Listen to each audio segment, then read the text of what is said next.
कई बार ऐसा होता है प्रेगनेंसी टेस्ट पॉजिटिव आने के कुछ दिनों के बाद वो निगेटिव आ जाता है। इसका क्या मतलब हुआ? हेलो एवरीवन, दिस इज प्रगति और आज की इस वीडियो में मैं आपसे बात करूंगी केमिकल प्रेगनेंसी यानी कि अर्ली प्रेगनेंसी लॉस के बारे में। केमिकल प्रेगनेंसी क्यों होता है, इससे कैसे बचा जा सकता है और किस कंडीशन में हमें डॉक्टर के पास जाना चाहिए, इसकी पूरी जानकारी मैं इस वीडियो में देने वाली हूँ। तो वीडियो को लास्ट तक देखना मत। मेरे चैनल पे नए हैं तो इसे सब्सक्राइब कर लीजिए और बेल आइकन हिट करना ना भूलें ताकि मेरे नेक्स्ट अपकमिंग वीडियो के नोटिफिकेशंस आपको सबसे पहले मिल सके। चलिए वीडियो को स्टार्ट। कई बार मैंने वीमेंस को डॉक्टर के पास जाते हुए देखा है ये समस्या लेकर के कि जब हमने प्रेगनेंसी टेस्ट किया, यूरिन प्रेगनेंसी टेस्ट किया, तो वो पहले पॉजिटिव आया और 1 से 2 हफ्ते के अंदर फिर से निगेटिव हो गया और हमारे पीरियड्स स्टार्ट हो गए। इसका क्या मतलब हुआ? और ये सोच के बहुत ज़्यादा परेशान हो जाती हैं। प्रेगनेंसी पॉजिटिव डिटेक्ट होने के बाद 1 से 2 हफ्ते के अंदर जब पीरियड्स आ जाते हैं, हमारी प्रेगनेंसी निगेटिव डिटेक्ट होती है। इससे हम लोग केमिकल प्रेगनेंसी या फिर अर्ली प्रेगनेंसी लॉस कहते हैं। केमिकल प्रेगनेंसी आजकल बहुत ही आम समस्या है, इससे आपको घबराने की या डरने की जरूरत नहीं है। कई बार केमिकल प्रेगनेंसी होने के बाद वीमेंस को पता भी नहीं चलता है कि उनका केमिकल प्रेगनेंसी में एचसीजी हार्मोन्स, जो प्रेगनेंसी को सपोर्ट करने वाले हार्मोन्स होते हैं, उनका लेवल बहुत ज़्यादा बढ़ जाता है। बढ़े हुए एचसीजी हार्मोन के लेवल को चेक करके ही हम प्रेगनेंसी कंफर्म करते हैं। कई बार ऐसा होता है कि एचसीजी हार्मोन का लेवल बहुत ज़्यादा बढ़ जाता है जिससे हमारी प्रेगनेंसी पॉजिटिव डिटेक्ट होती है और जब हम डॉक्टर के पास जाते हैं और डॉक्टर जब सोनोग्राफी करते हैं हमें प्रेगनेंसी नहीं दिखती है, उसके पहले ही एचसीजी हार्मोन का लेवल डाउन हो जाता है और हमारी प्रेगनेंसी निगेटिव हो जाती है। इससे हम लोग अर्ली प्रेगनेंसी लॉस कहते हैं। इसका मतलब 1 से 2 हफ्ते के अंदर ही मिसगैरेज हो जाता है। इस कंडीशन में एग फर्टिलाइज होकर यूट्रस में इम्प्लांट होता है, लेकिन पूरी तरीके से इम्प्लांट नहीं हो पाता है और प्रेगनेंसी में कन्वर्ट होने की बजाय पीरियड्स के साथ खत्म हो जाता है। इसे केमिकल प्रेगनेंसी होने के कई सारे कारण हैं। क्रोमोसोम्स इनबैलेंस की वजह से ये हो सकता है या अर्ली प्रेगनेंसी टेस्ट करने की वजह से भी हो सकता है। कई बार हमारा पीरियड डिले होता है, डेट पे ना हो करके डिले होता है, इसकी वजह से भी केमिकल प्रेगनेंसी डिटेक्ट हो सकती है। केमिकल प्रेगनेंसी एक प्रोसेस है जिसे हम मिसगैरेज नहीं कह सकते हैं।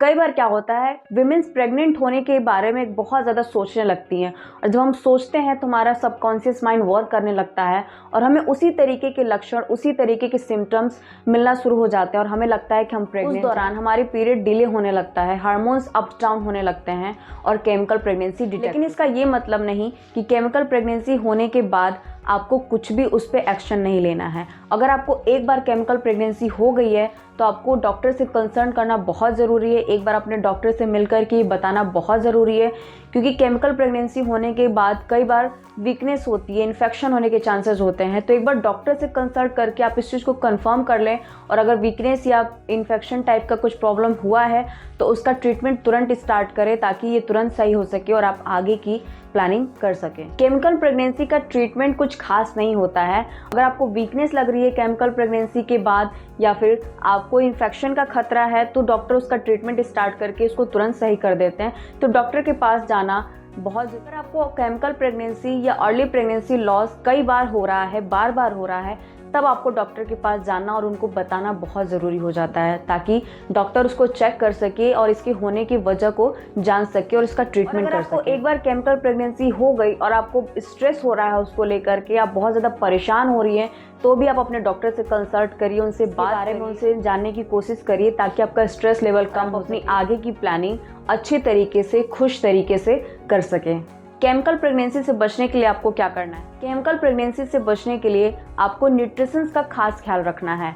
अपने डाइट में आयरन, फॉलिक एसिड बहुत अच्छी मात्रा में कंज्यूम करना बहुत ज़रूरी है। डिसिप्लिन्ड लाइफस्टाइल होना बहुत ज़रूरी है।